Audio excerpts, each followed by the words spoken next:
Dearest, I trust you all well. So today we're going to be looking at rust. Yeah. Have you ever molded and the next thing you see rust around? Two of you actually asked the question what to do with the rusty part. Another person says how to avoid it.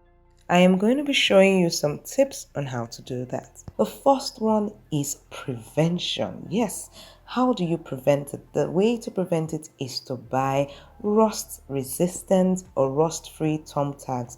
Now you can get that in Amazon online. I'll drop the link in the description below.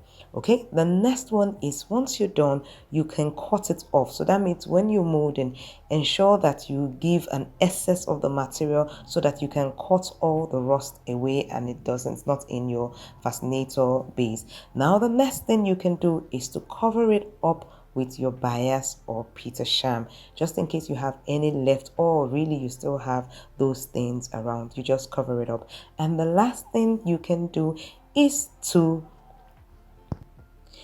not leave it too long to dry, as in don't let it dry completely. Once you think it has solidified, you take off the thumb tags before it dries. Now that's a bit tricky. Sometimes I don't get it and sometimes I get it.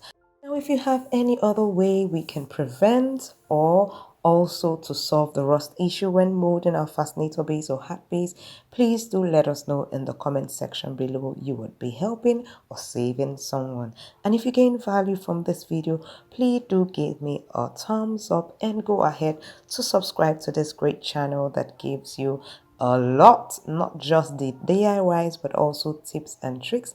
And check out this next tip.